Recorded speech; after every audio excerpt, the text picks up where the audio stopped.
Alikupeleka kwa mganga? Alinipeleka kwa mganga Kitui ndani huko. But mganga akasema nini? Si akaniambia nimerogwa. Na nani? Na colleague of my father. Alikuwa anafanya kazi na baba na budangu, na aliniroga ndo nisiendelee kwa maisha. Unajua kifikiria akidedi na what I was doing, you know. Nikulaga sana. Na nimizaga sana. Because your life ilikuwa na short time, hakuwa nataka. Alikuwa nataka kabisa. Alikuwa nataka sana nisome. Hata kufa alikuwa too disappointed.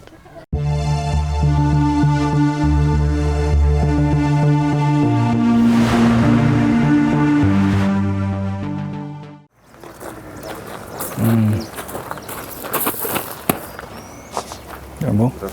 Afternoon. Karibuni sana. Welcome. Thank you. Shall I also try something? No, karibu. When Joseph Wambua took his first sip of alcohol, it was just for fun, and little did he know that it will take him a good 21 years to let go of the bottle. He says it has stolen so much from him, and he only has 2 words of advice for you.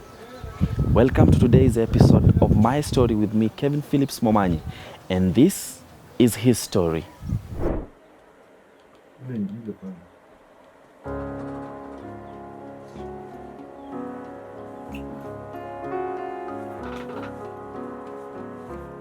My name is Joseph Mwangangi Wambua. I was born in 1983, Pumwani, Nairobi. Wow, so that means you're 36 years old? That's 6 heading to 37 years 37, old. Yeah. You don't look your age, my brother. Yeah? Possibly. Team baby face. Team baby face, thank you. And I've been working in the Kenya Prison Service for the last 14 years. The last 14 years? Even as at now? At now I'm working with Kenya Prison Service, based in Jamhuri Prison. I've gone to 4 stations. I studied in Nairobi West Prison from 2006 up to 2012.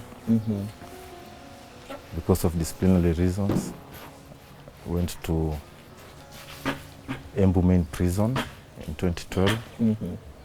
Worked in Embu Main Prison for 2.5 years.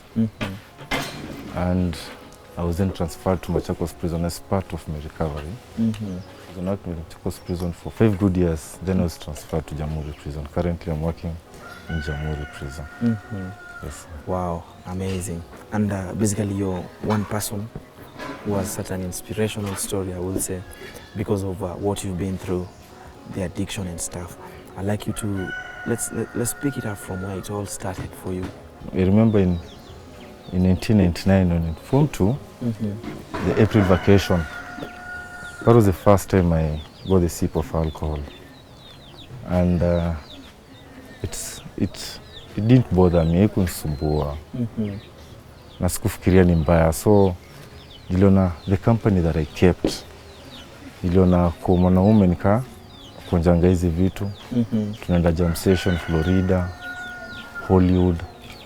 So it didn't bother. So we were doing it mostly on Sundays. Na coming from a strict family, singeza kunyia home.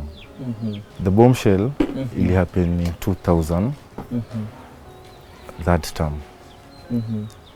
Kwa sababu hapo ndo nilikunywa, nikiwa shule, nikafukuzwa. You were found drunk? Yes, I was found drunk.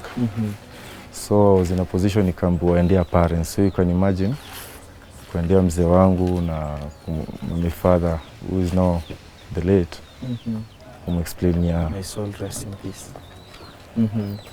Explain ya nimefukuzwa. It was challenging. So from 4 tukakuwa hiyo tu kukunywa, but I managed to, for an example, but in second term, kabla mox nilichujwa tena. Na mzee wangu kuja, I remember kinitetesha sana mpaka kalia. But unajua saa hizo, you don't see it as a big thing. Your father shedding tears. Shedding tears, yeah, in school. Kwa sababu wananiambia you have a very great future if you put education into practice and if you put effort in your classwork. Because at that time I was index 2 in Machakos school. Being index 2 in Machakos school is not something simple. Because I believe Must have been a bright student. I'm a bright student until now because sijamaliza masomo yangu. Kuja tukashare. In that very moment when your dad was shedding tears, what were his words to you? Why am I doing this to him? Why am I doing this to him? Kwa sababu mbona namsumbua. So ilikuwa namkula roho sana. Putting me in mind, sizo mabra wangu walikuwa kwa service tayari, unaona? But it landed on deaf ears. But that time nikatulia, nikasoma, nikakuja nikapata B+. 2002, my sister paid for me a computer course in KU. Sasa shida ndo zilianza kuingilia hapo sasa kabisa. The African Virtual University, it was in KU. Nikaanza kufanya packages nini, but I didn't finish. That's where the problem began. Kwa sababu nilikuwa natumia, najua niko nje, niko mtaani. Nilikuwa natumia, siko chuo, niko na do, na ni packages 2 hours, unaona? Nilikuwa naenda class 2 hours in a day. But it was a bit expensive during those times. Hasa nile, my family was preparing me to go to the university, so they walikuwa nafanya ile wanaweza. Kwa sababu ondo ni school. But sasa hapo sikufanya exam. Sasa level ilikuja kwa mingi, natoka mtaani, natoka kwa nyumba, Ruiru ni kama naenda shule lakini sifiki. So wana anticipate na perform, but siendi, unaona? So ilikuwa 3 months program. After kumaliza 3 months, umemaliza exam poa. Tukakaa wakaniuliza na zile certificate ziko, nikwambia ndaendea. So iko kwanga, that is the story. Sikuwa iendea kwa sababu sikuna kitu nilikuwa nimefanya. The first disappointment, but hawakuchukulia heavily because walikuwa wanajua the following year nimepata calling letter ya kwenda kufanya mechanical engineering in JKUAT. So when I joined the university, I had great hopes of being an engineer because I was a job student, regular student in the campus. And I was also given help money, but my father didn't know the amount nilikuwa napewa. So in terms of pocket money, the money she was giving me and the help money, so I had a good cash. You were loaded. I was loaded. And you can imagine at that time, you're in campus, you have the money, living in the hostels. I remember very well, hall 6, hall 3. So introduced to the campus life, you're independent, nobody's monitoring you. So that is the point I started drinking heavily and smoking pot. Pot is? Smoking bang. Smoking bang.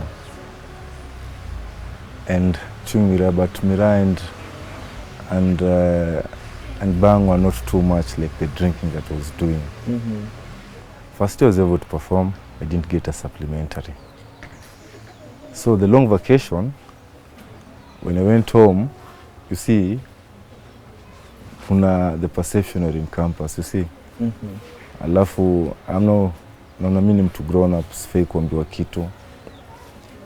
So it was between January and April, kakunywa sana bado. So by the time narudi second year, first semester, it's like my tolerance to drinking ilikuwa increase sana.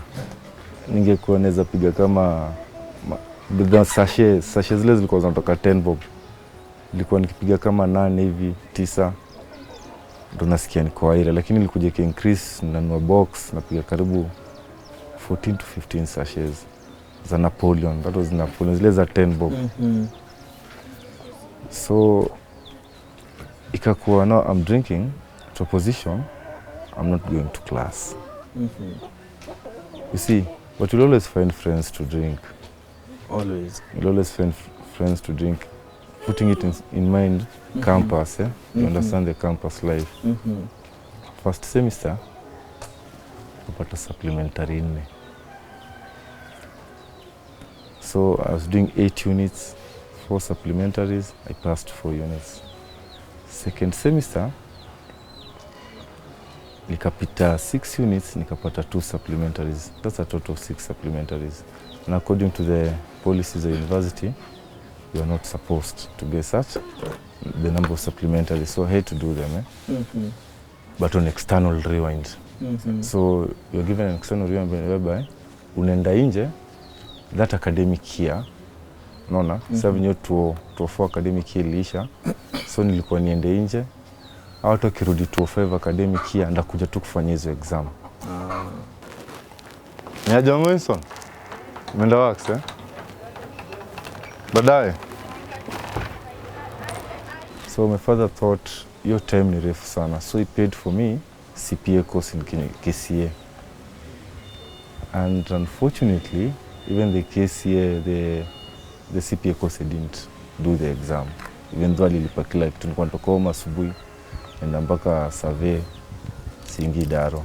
Sina expect naingia Daro. Siku exam kukuja sija register. But ile ndio nilikuwa napewa daily, nilikuwa nikienda naingia Ruiru, Githurai na Kachini naanza kukunywa. Kuja sasa kufanya hizi paper nikafail 2 units, but according to the policy ukizifail tena unakuwa discontinued. In CPA? No, CPA sikufanya exam. Oh. So it is a JKUAT, yeah. And then the whole year you were out? I was out, but supposed to do the examination for JKUAT. Every semester? Every semester. The first semester was supposed to do 4 units, and then the second semester 2 units. Then you failed the 2 now? I failed 2 units, so I was discontinued from my education. So that one they were concerned about the papers because what will be the results. So when they came, they realized they were discontinued. So my father was very disappointed, very disappointed. The whole family. Mpaka ikakuwa nikani, nataka kutengwa, unaona? Is in let Mwangangi do his own things. Unaona? Because if at all he cannot do education, let him continue drinking. But how was it for you? It was very hard for me. But I had a consolation. I was going to drink, thinking things will always get better. Ilini strike. And you know, it can prepare another force to drink. So mi tu nilikonga tu niko aire, kazi yangu ni kukunywa, alafu naona ni kama nimetupiwa mkono. I didn't care. Haikuwa ina click kwa mind yangu, but what I thought, nilikuwa najua my father has potential. Hata nisikumanishi. Lakini sasa ukapata imefikia mahali hata my drinking imekuwa too much. So my father, through his own wisdom, decided, because this drinking has become too much, let me join the Kenya Prison Service. So the idea for me joining the Kenya Prison Service was an aftermath of my father seeing that I could no longer cope up with my drinking. So he believed if I go for the training for 9 months, maybe I will change and then continue what I was supposed to do. And then was he also in the prison service? Yeah, my father was in the prison service. Even my mother. She is to date? My mother has just retired. Okay. He retired in 2018 and she's doing well in Kitui. But my father passed on in 2009. So you go for training? I went for training. When I went for training, I cleared, we went to 6 August, cleared to 7 April. I was posted to Nairobi West Prison. So he decided, because he's working in Prisons College Ruiru, let me go and work at Nairobi West Prison so that he can also continue with my education. So when he joined Nairobi West Prison, in 2008, 2007, and got married. And you got married in 2007? December. 2007, December. Yeah, I got married. And in 2008, I remember 2008, I got my first son, Beres. And I remember very well because when he was giving birth, he was born, at the moment, nilikuwa na join sasa Bachelor of Commerce, JKUAT, SPS, no, SPS the current Mount Kenya University, former Norero University. Because my father alisema, now that you've gone to this point, let me pay for your education. I think you've learned. But after kutoka training set niliacha kunywa, nilikuwa tu nakunywa, unaona? Sasa ndo nika discuss nenda kwa nifanya nini juu ya kazi. Akaniambia, what you'll do, you'll make local arrangements with your boss. So we made local arrangements with my boss, ndakuwa nafanya kazi usiku, mchana niko free, naenda class. Ulevi kushia hapo. But this time my father had to lose hope. I remember very well, tukiwa na meeting mimi, my father and my brother, and my two brothers. Akipatia brother yangu mkubwa, Msembi, who's also working in the Kenya Prison Service. Alimpa 54,000 akamwambia, according to the brochure, ile nimempea, inaonyesha first semester ni 54,000, second semester ilikuwa around 61,000. My brother so resistant. Akimwonyesha, he's just a new family, but he's still drinking. Why should you pay? But my father had a lot of hopes in me. Akamwambia, this is my last part, son, and this is my money. Let's do this, eh? I think he has also learned. Let's give him another chance. You see, he had hopes. Alikuwa anaona yeye can still perform. First year nikafanya. Nikapita poa. But second year, at the beginning of second year, I lost my father. I lost my father. That was back in 2009 November. He was sick? My father was not sick. My father had just left his duties at around 1700 hours in the evening. At that time, alikuwa amekuwa transferred from Prisons College, alikuja headquarters. Kaenda home, akakula poa, kulala, he didn't wake up.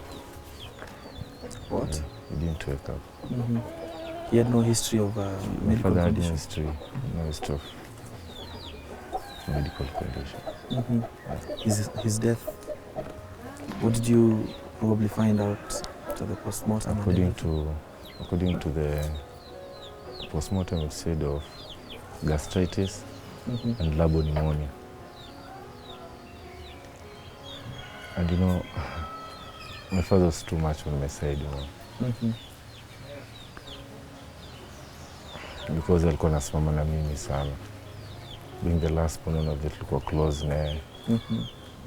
But can hit.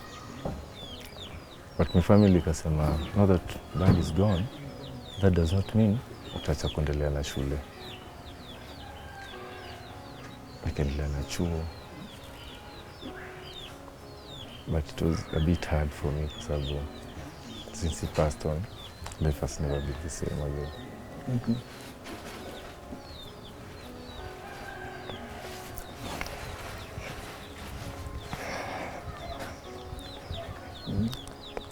Easy. I'll be fine. It's ngumu. What changed? Najua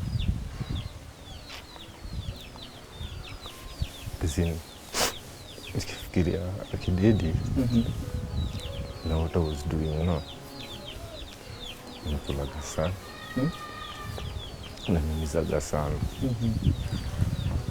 because yule ilikuwa naishi hiyo time akuwa nataka kabisa, alikuwa nataka sana nisome, but mdango kidedi nilikuwa in active addiction, unaona. I remember very well, it was in 20th October 2009. A week later, alikuwa amenipromise atakuja to have lunch kutoka prison headquarters. So he called me in the morning, at the previous day jioni, akaniambia kesho ndakula lunch kwako. But the sad part, mimi nilienda kukunywa, sikuambia wife. Nikakuja kwa keja asubuhi. So, when my father came, I was still asleep. Na kafika around 12:30 akapata lunch hajapikiwa. You see, your father is coming. You need to prepare something special for him. So the moment my former wife vile anajaribu anamwambia harakishe, pia was a bit busy, ikabidi arudi na ako leo lunch. That was the last time nilikuwa na brother yangu. He was coming to dine with me, but sikupeana information. Because of your addictions? Si nilikuwa nimelala, sikuambia wife. Nikaingia asubuhi nimelala. Mzee akakuja kutoka kama saa 6. Keleka saa 6:30. Kufika sasa, unajua wife amepata nikaa surprise, eh? Sasa mimi kuamka na baby tutengenezea fadhi kitu poa. But you alikuwa na expect afike apate imetengenezwa, alafu nimeamka niko mlevi. He was very disappointed. Akasema acha tu nirudi kazi. niko na kazi mingi. That was the last time tulikuwa na conversation with my father.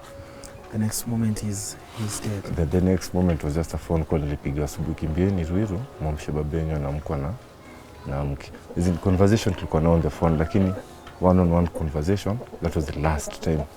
Akiwa amekuja kwa lunch kwangu, lakini mimi nilikuwa nafanya nini? Sikuwa nimepeana information, nilikuwa nimelala. Hiyo ndio tulikuwa nayo the last one on one meeting nilikuwa nayo. But hizi zingine nika apologize, alikuwa too easy, but hata kufa alikuwa too disappointed. I feel like even in his death he was still disappointed in you. I believe he was still disappointed kwa sababu I was not living as per his standards. Na pia he had a good name in the society. Alafu najua mimi nilikuwa ni tarnish kwa sababu ya amenisaidia hata kidogo nikiwa Nairobi West Prison kwa sababu nimefanya disciplinary cases, disciplinary issues. But being in the position alikuwa na work in the prison, sometimes alikuwa ni intervene, acheni ni kijana wangu, msaidieni tu. But 2010 venye nililipiwa second semester, second year. By your brothers? Brothers na pia my mother. Nikapatanga sasa ile nilikuwa nasema nikienda nafanya job usiku, niende chuo mchana. Lakini ukapata natoka asubuhi nikifika pale Fig Tree Ngara, nasema acha nitoe lock, sifiki chuo. A repetition of the same. So ukapata it's more of a challenge. Kwa sababu the moment pia mfumo wefa kukuja kadeclare huyu jamaa anakulanga kio maji sana, hebu achunguze. So my immediate brother ndo alikuja mpaka Ngara, akakuja akaangalia records, akaambia jamaa atakanyajenge class. At that point nilikuwa nilipewa 71,000 hiyo fee. The only thing I did nilienda nikaregister units, but I never attended the classes. Na story ya chuo hapo ilishaga tu hivyo, yani walikasomwa madhangu, akakuja West akajaribu kunongelesha clear kwambia nimechange, but I never went back to school. So 2011 ndo nilikuwa transferred to Embu Main Prison when the family intervened that I'm drinking too much. Nitoke Nairobi juu ya company. One of my aunties after nilikuwa nimekuwa hospitalized in Trinity Hospital, alinipelekanga kwa mganga akisema nimerogo. Unapata? Nice. Ndo maana unakunywa sana. Ndo maana nakunywa sana. I'm telling you, ukienda kwa mganga atakosa kutokuambia, atakutajia mpaka jina. Alikupeleka kwa mganga? Alinipeleka kwa mganga Kitui ndani huko. But mganga akasema nini? Si akaniambia nimerogo. Na nani? Na colleague of my father. Nilikuwa nafanya kazi na baba na budangu, na aliniroga ndo nisiendelee kwa maisha. Did you believe it yourself? I believed it. Na the worst part ni kwa sababu nimeambiwa hivyo, I'm trying to think of, so that's why I'm drinking. So it gives me an alibi, an excuse for more drinking. You see, so even parents should be very watchful. No, the relatives should be very watchful. My mother, my father was already dead. My mother would not accept that. She's a believer. Very religious. Very religious. My sister the same, my brother the same. You see, sasa kwenda Embu hapo pia relationship yangu iko work, because pia I normally say it in a nutshell, irreconcilable differences. So we parted ways. With your wife? My first wife. With your first wife. But basically what was it? Is it your addictions? You know, ndo tukuja tupart ndo, that was in 2014. Kwa sababu tukiwa Embu tulikuwa na issues. Let me use the term irreconcilable differences kwa sababu kuna vitu alikuwa akifanya hazikuwa poa. Shona? But do you feel your addictions contributed to maybe decisions she made then? Possibly yes, possibly no, because I came to realize later, you know, sometimes ukuja umachana na mtu ndo you find people coming and confessing, oh, by the way, this thing was happening, but tulikuwa tunakupanga kukuambia. Umeona such situations, eh? So possibly yes, but and possibly I also believe she should have her own responsibilities towards that. Because even if in my What was she addiction, doing? Was she cheating? Was she going outside marriage or something? cheating, and also yeah, drinking, because I didn't like the drinking from her side. She was also drinking. She was also drinking. But again, you were also drinking. But you didn't want her I drinking. didn't want her drinking. And most sincerely, mali ilikuja pia ikaingia sana ni from her family side. Yeah? They wanted to take over a lot from me. Unajua walikuwa wanaona nakunywa sana, so they thought I'm the weak point. Yeah? So walikuja too much kwangu. Alafu pia nikakapata nguvu. So you can imagine na hizo vitu, so nilikuja nikampata in a red situation. Yeah? So ikakuwa from the hearsay, it's no, I've seen it happen. You found her with a man in your house? In a lodging. In a lodging? Yeah. I was tipped na nikaenda na nikampata. And to believe it was very heartbreaking. It was very heartbreaking, but nilo nasemaga lisemalo lipo. Nilikuwa nimeshaambiwa lakini nilikuwa sijawahi ona. Na nikajua nikimpata ndo hapo ndo takuwa sasa, ushaona. So we parted ways. But I continued with my drinking. Did you have kids with her? Yeah, 2 kids. 2 kids? Yeah. Sons or daughters? 1 son and 1 daughter. So my mother akachukua. Because hiyo time kwa sababu ya drinking nilikuja sasa hiyo 2014 nikapelekwa rehab. Ili admit because nilikuwa hapo ndo nilidevelop ulcers zangu. Kunywa sana. Hata yeye mwenyewe alikuwa amwambia usizaliwe jamaa tena, the rate is drinking is going to die. Na daktari alikuwa amemwadvise hivyo. But kafikia point nikaona hapana, enough is enough. So my sister was upon me, mbona usiende rehab?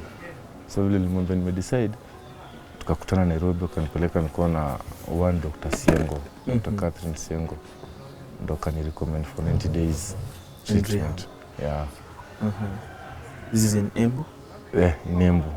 So as part of the rehab program, when we finished the 90 days, they recommended that I be relocated to another station to avoid the same company that I was in, so that I can go and start a new life. Again, this is the second time you're being relocated because of company. Now, Remember the first time in Nairobi, now the second time. because of too much drinking in Nairobi. Exactly. But this second time, it has a positivity inside it. Okay. I'm from rehab. Hub. I need to relocate to another station. Sasa hii si ati sasa ndo nimewasumbua. Sasa hii they want the best of me. And I want to thank the Kenya Prison Service because they accorded me the permission and they transferred me from Embu Main Prison to Machakos Main Prison. Early 2015 I married again and we were blessed with 2 children. So now I have 4. And life was so good. In sobriety, life was so good. So I worked there for 3 years. But then hell broke loose again. 2018 November, I relapsed. I slept whereby nilienda na best yangu alikuwa ametoka TZ akakuja kunisalimia Macha. So alikuja na veve akifikiri bado mutumia. But venye alifika nilishindwa kukataa. Nikasema ni leo tu. Unaona? Ni leo tu. Na unajua kwa 4 years familia yangu ilikuwa imefurahia kama my mother, my brothers, they were so happy with me. Kwa sababu at least nilikuwa niko na progress. Na sasa hapo ndo nilianza another degree program bro ya Bachelor of Procurement and Supply Chain Management in Southeastern Kenya University, where I was able to pay for myself. Hiyo veve nilionja na ndom. You smoked also bang on that day? Yeah. Shash kwanza. Alafu unajua the feeling ilikuwa after long. So I thought, I can control this. So during the December holiday, after tumemaliza exam, nikaendeleaga kutumia. So nikakuanga ni kama natumianga Friday, nikificha wife yangu, kwa sababu sina jule jani nimetoka Rehab, alikuwa akinichungulia Rehab, anakuja ananiona. So napata tricky. Unaona sitaki akijua. You see, I also know wakijua natumia si poa. Even naficha mpaka my work colleagues. Because you know, I'm a good example in the society whereby I've been to Rehab and now my things are running well. This guy is going back to school and amerudi chuo tuweko na somo hapo. Hey, buda normal. 2019 ukapata sasa skuli veve. Nikakuja nikaanza kula mugoka. Sijui sasa nitoka na kulanga Friday, ikakuwa na kula Friday na Sunday. Ikakuwa ni Friday, Sunday na Wednesday. Sasa nikaanza kula sasa mugoka. Kasema pani ni too much. So mugoka ikakuja ikakuwa sasa si siku 3 ni daily. Ndom ikakuwa sasa siwezi do without. Nabidi nenda na buy stone. So but I have my own stock in the house. Stock of bang. Stock of bang in the house. No. So I was even rolling it myself. Smoking weed. Now you know, we always have company to do that. This time round it was worse than before. You know, it took me less than 3 months to hit rock bottom. Going back to the same position I was during my alcoholic days while in Nairobi West Prison. But I want to be very categorical. I didn't go back to alcohol. I cross-addicted to bang and mugoka. Since 2014, I've never taken alcohol again. And I'd also want watu elewe hii kitu poa sana. Nilikuwa na kunywa pombe kanipeleka mbaya. Nikakuja nikachana na pombe for good years. Nikakuja nikaanza kutumia mugoka na bangi. Sikurudia pombe. But within a very short period of time, nilikuwa nimehit rock bottom, back to the same position I was, na siwezi fanya chochote. Lazima nitumie hizi vitu. The adverse effects were the same. Shida zikarudi tena kwa keja. Nikakuwa nachukua loans zangu ni kutumia. Nikichukua loan siitumii kwa keja. You see, they even affected my payslip. Kapata to a position whereby I'm not in a position to feed my family. I've wasted my payslip. Afu hapo kapata pia family sasa. Pia family inachoka. Alafu pia mabeste wanajiondoa. No, sasa unado. Alafu mali nilikuwa nafanya job nimetolewa. So ni gender duties tu. Because pia pale nilikuja nikakuwa irresponsible. And then, you know, now that you don't have enough money, itabidi pia nikuwe manipulative. I became very manipulative. Nikakuwa nikaa con man. I remember a time, naambia mama yangu ni aje mama. Nitumie do, nikuja collapse kwa keja. Nini nile kifua yake. Katumia 11,000. Na NHF amekataa kumtii. Hospitali nimempeleka NHF juu ilikuwa ni emergency. Wapi Aga Khan Hospital Machakos. Katumia 11,000. My wife didn't know. Nikamwambia nimekosana na madhe, akupigia simu usishike. No, because of the fear, unaona akushika. Hasa kesho yake nikiwa job ndo akampigia akachukua. Kamuuliza mtu yeye anaendeleaje. Kama mtu yako poa, hata mtu yeye ameenda chuo. How? Mtu yeye si msiki na alikuwa amelala hosi. Akamwambia madhe hapana. Mtu yeye hata ameenda chuo. So you see, mimi nikitoka job kuingia ungeingia na simu, it's part of our protocol using na simu jela. Nikirudi venye natoka job saa 7, you know, I'm in a hurry, still have money. You see, kufungua simu hivi kupiga, hello, mbona ulinidanganya? Nilinyonga hiyo simu, na nika blacklist memapa. You know what is ringing in my mind? Acha nikachukua mugoka na nikula mandom zangu.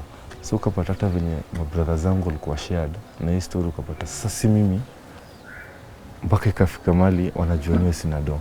Ukapata our last born kwa sababu ndo mdogo tulibaki naye Machakos, wife yangu ndo alikuwa akitumia, watu wengine walikuwa naishi na madhe. Sasa my wife ndo anatumia do. Mashika. Tuangalie sasa my current wife, my legal wife sahi. Jule mwingine Selena na kanachia watu wawili. But the good part, venye nilimwoa, she knew about it. And she has been very supportive. And as I say, I'm living a very happy life kwa sababu she understands my journey. Na nakana watu wangu poa. I thank God. It's like any, pia God will come in different ways. Because she's with the other two kids. The other two kids. And even, si atu unaweza jua. But sisi ndo tunajua. Wow. Unaona? She's very cooperative with the children. And then maybe your wife, the first moment she realized that you had relapsed, how was it for her? It was sad.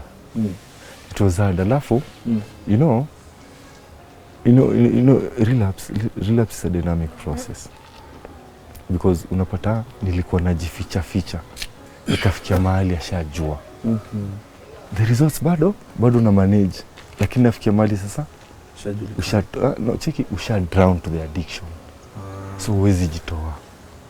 Unaona? Disappointment. Simu. Napigia kina madhe simu. Sasa hizo hata hajajua, hata ile mshahara nilikuwa nikipata nimechukua malon na nimezikula. Clubbing Alafu from a family point of view ukapata pia wamekuwa disappointed. This is too much. Huyu jamaa tulimsomea akaenda rehab. Huyu jamaa amekuja amerudi chuo ndio tena macha. So wakiniuliza story ya chuo, mimi sitaki kuongea na story ya chuo. Na kwa rude kidogo si mimi najilipia, you see. But sasa hizo pia shule nimewaacha. In Seku. The procurement. Sasa because I was now 4th year, first semester nikiwacha. Juu nimechukua loan 100,000 niende nilipe fee ya 4th year because it was 5440 and then 24,000 ya project. Lakini Ingiriso nilikula within one week. But 2019 November 9th, December 9th, can't forget. Nilimwambia I'm going back to rehab. Juu niliona pana. Kuna notes nilikuwa nimetoka nazo rehab ya kwanza Kari na Sumbi. Nilikuwa napitia nilikuwa na I've hit rock bottom. I need to do something. What is the solution? To do the program again. Nikaenda rehab, trust me. Hakuna mtu home alikuwa anataka niende rehab. Why? The perception. Unarudi rehab kufanya nini? Ulikuwa rehab. Ushaharibu payslip yako, ushaharibu life yako. Sasa you are going for consolation. You see, unaondokea majukumu. Are you getting the point? Because my family didn't have the perception that relapse happens. Nilienda rehab December 9th, nikatoka March 7th. This time around in retreat, I learned a lot because I went there to transform. I went there nikijua I don't want to go back to the same position I was, and was very categorical with my counselor. Masi Musisi. So after this rehab session, you leave rehab in 2020? 2020 March 7th. March 7th. Yeah. And they recommended that I also go for another relocation from my previous station, Machakos main prison. And it was wonderful kwa sababu singetaka kuzidi kukaa pale. But this time I told you, nikiwa rehab, nilikuwa nimeamua nikitoka sitatulia. Because I remember Masim Sisi telling me, for you to remain sober, you have one responsibility.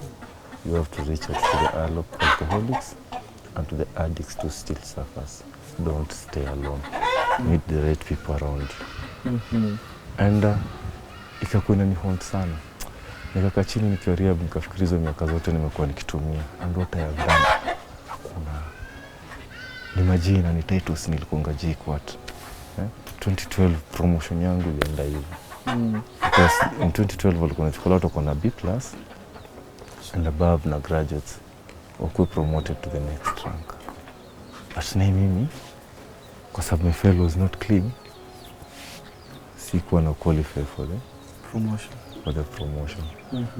Na hapo nilikuwa sure kwa sababu I met the qualifications, nilikuwa promoted to the rank of the inspector. Lakini sikuweza. See, such opportunities zimekuwa zikimtoka venye sijamalizaga shule. So unapata kwa society ule ni mtu amesoma, lakini what have you been doing? You've been doing nothing. Ushaona, utambu umerogwa wapi? But this time round, nilitoka with a work plan. And So as of now, yeah, you've been clean for how long? as of now, I've been clean for the last, since March up to now. Nimekuwa very clean. Well, that's close to 6 or so months. 6 or so months. Big up. And I've also done a lot because so far in terms of anonymity, I'll not give names, but in Machakos prison alone, I've been able to talk to 5 officers with them now, and 4 of them have already finished. I've already finished their rehab program, and they're doing so well. It's only that I cannot give names. And I remember when nilitoka rehab kurudi Machakos, you know, I had to go and do a briefing with the officer in charge. It was ACP Kambo. And I told him, you know, sir, vile nimetoka rehab, sijakuja kutulia. Nimekuja unisaidie tufanye job na wewe. Kuna wenzetu wanaumia pia na addiction, na naomba tusaidiane. Akaniambia, do your work and I'll assist with the resources. Wow. So my duty ilikuwa kuongea na officer. Akikubali, tunatuna daktari, tunamleta Chiromo Medical Center Lavington. Akikubali anapelekwa wapi? Anapelekwa retreat. So I've done 5. So 4 ameshatoka, mmoja bado anaendelea na program. I'll not give names because it's not supposed. So basically what you're doing is inspiring change through what you've been through. I'm using my story because I've come to realize addiction is like a national disaster. Na ukitaka kuiangalia vizuri from a nutshell, you remember this corona period? This corona period ilikuwa tumekuwa mpaka restrictions za movement ya time. Unaona? Even people tu mwenyewe ulikuwa unaogopa kwenda mtaani nje. But you know, ulikuwa unaona hata kwa TV watu wanashikwa na watu kwa pombe. You see, what comes to your mind? Sasa mtu ogopi corona, but there's that obsession, compulsion for him to go to drink. What is in the mind of an addict? The mind of an addict is how will I get this? That is what that matters. No matter the circumstances. No matter the circumstances. That is what that matters. That is what matters. Hata kama conditions to be met ziko aje. That's why napoteza mabeste kama wenyeji wa pombe. Na ukiangalia unapata mtu anakuja mambo, hey, you have liver cirrhosis. Stop taking alcohol. My name is Eliud Opilo, Superintendent of Prisons, and I'm here representing the Commission of Prisons as the officer in charge of this facility, Jamhuri Short Sentence Prison. Exactly. As it is right now, Wambua Joseph is an officer in this prison, and I wanted to say that he's a success story. He's been there, done that. He used to be an addict, but he went through rehabilitation. He tried once, twice. Finally, he managed.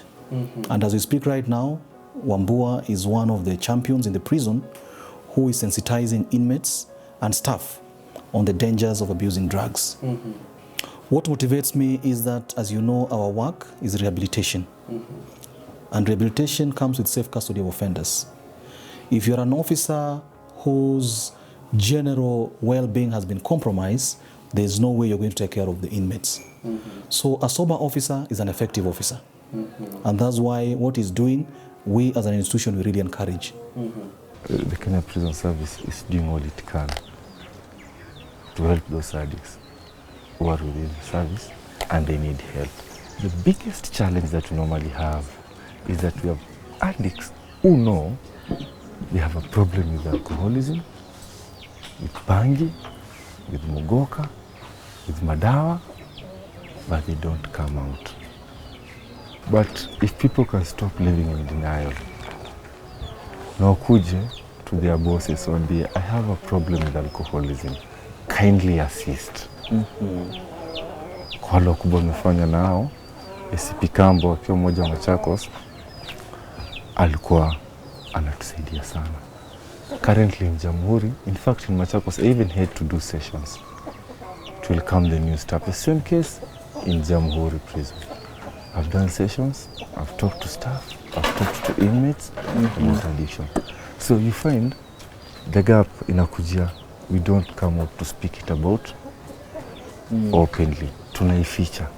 Tunazificha mashida zetu kwa keja. Lakini zikifikia pale, unapata a lot has been done, the damage has already been done. You know, ukakuwa, even the families have a role to play. You know, kama wifi yako anajua kuna shida ya pombe, akona reta kukimbia kuambia mkubwa, please, wali bwanangu amefikia na pombe. You see, it's too much, he needs help. Unaona?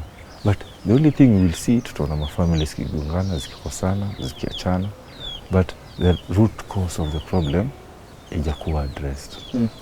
So basically what you're telling me is you're out here, you want to really talk about the problem, make sure that watu wanaelewa kabisa what. Nataka watu waelewe kwamba addiction is real. In fact, yani, I'm looking forward to work with NACADA just as a volunteer. Yani. Kama unaweza come on board. Na nimeona amejaribu come on board in Kenya Prison Service. Thumbs up to the rehabilitation manager in NACADA, Madam Judy Twala. Is doing a wonderful job. Na also, I have to recognize the CEO of NACADA, Mr. Victor Kioma. Because I'm just by giving Madam Judy Twala the chance to visit some prisons to know about the addiction is very important. Just by recognizing that. You know, pia ukiangalia from a nutshell, pia kuna inmates wamefanya makosa.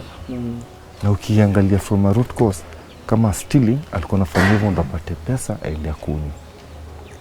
So what I believe more is to be done. Me ile zinaweza volunteer. Kusaidia pia they can use me yani at no cost. The only thing is just need a team and resources. Zunguke Kenya niambia watu. I believe it's been a tough journey for you. It's been 21 years, you say, of addiction.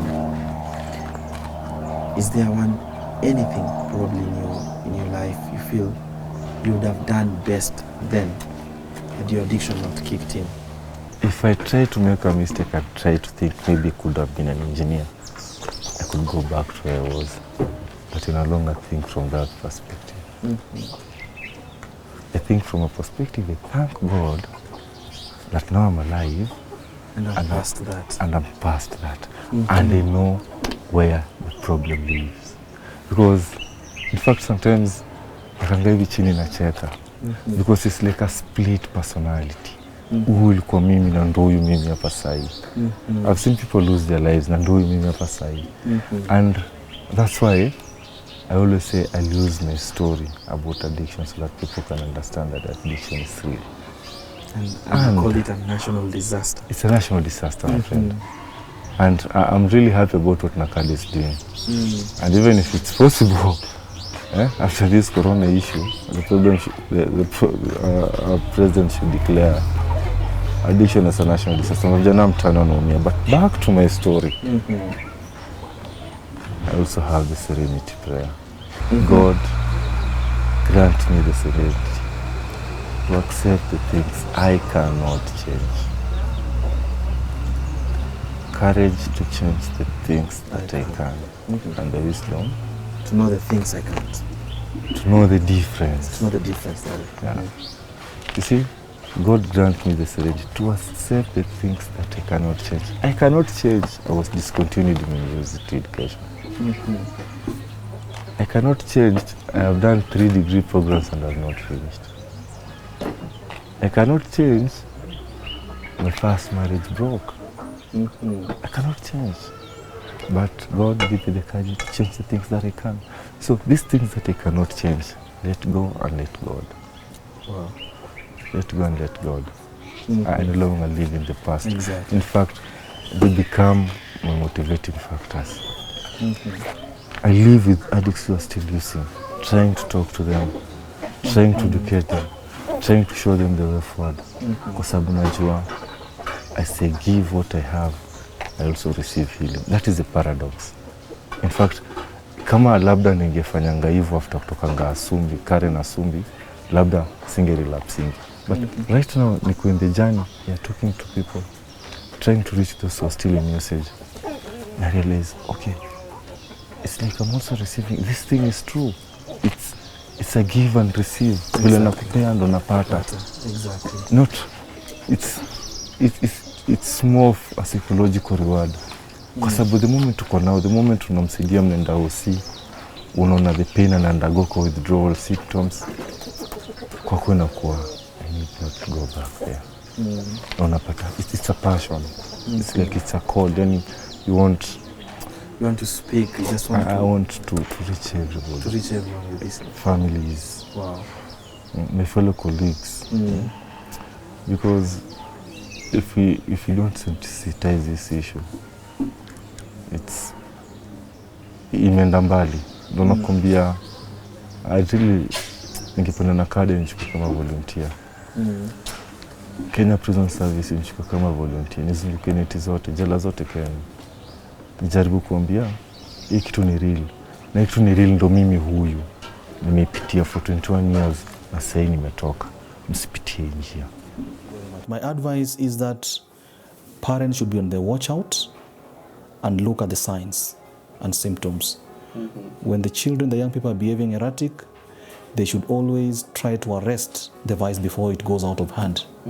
Because if a child is messed up when they are young, then we are losing a whole nation. So parents, guardians, everybody, as society, let's join our hands together and encourage our youths to avoid this issue of engaging in drug and substance abuse. Exactly. What would you tell someone who's never abused any substance? Don't try. Don't try. Don't try. Usijaribu. Don't even think about it. Don't even try. But even when it comes to sensitization, given the chance to sensitize the public, using my story, I think itakuwa poa sana kwa yeye aone akijaribu ni wapi anaingia. You know, you just can't tell somebody theoretically this thing is wrong. You just have 2 words for them. Don't try. And if you try,